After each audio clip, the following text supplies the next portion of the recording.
लेकिन जब हम कहते हैं कि हम माँ तुमको समर्पित होते हैं, माने क्या समर्पण किया मुझे? मुझे तो कुछ भी नहीं चाहिए। किस चीज़ को आप समर्पित कर रहे हैं? सोचिए कौन सी बात है जिससे आप मेरे और समर्पित कर रहे हैं?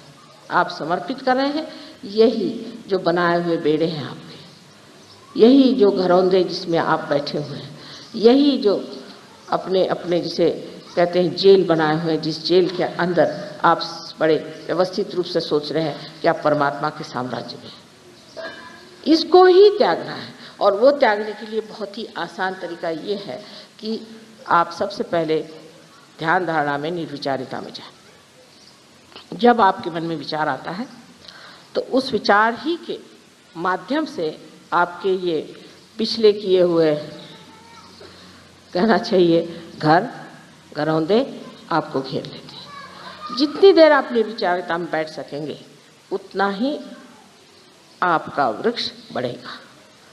निर्विचारिता में ही आत्मिक वृक्ष बढ़ता है और कोई ऐसा वातावरण नहीं जिसमें ये इसकी वृद्धि हो सकती। कोई कहेगा कि हमने खूब बैठ के माँ के भजन गाए, उससे कोई कितना भी भजन गाए, कोई कितने भी मंत्र कहे, चाहे कुछ कह ले, उस मंत्रों से या उस भजन से अगर आपके अंदर निर्विचारिता स्थापित नहीं होती तो आप चूक गए उस बात को। बहुत से लोग हैं, हमने देखा, अभी एक देखा हमने, हरे रामा होरे रामा होरे रामा, पागल के जैसे सारी दुनिया दौड़ रही।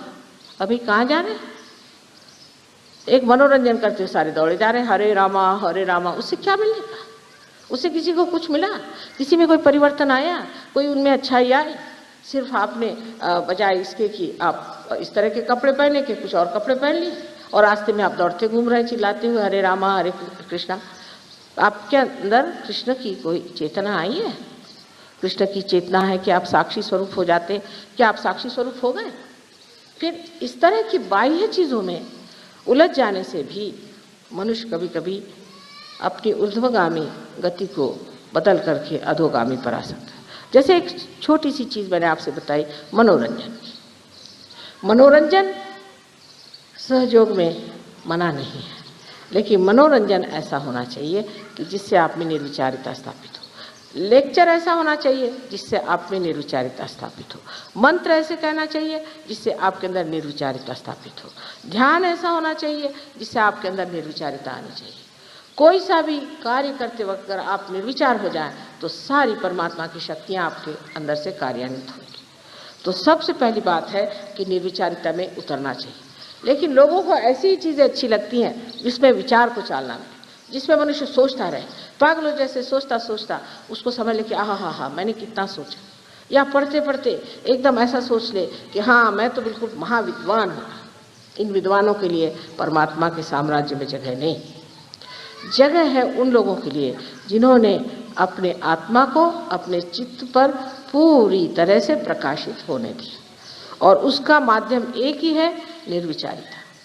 तो प्रथम निर्विचार समाधि को आपको स्थापित करना चाहिए। निर्विचार समाधि को प्राप्त करने के बाद आप देखते हैं कि धीरे धीरे आपके अंदर खुद ही परिवर्तन आने लग जाता है। निर्विचारिता में आप अपने को स्वयं को देखने लग जाते हैं। आपको दूसरों के अलावा अपने में ही दोष दिखाई देने लगते हैं।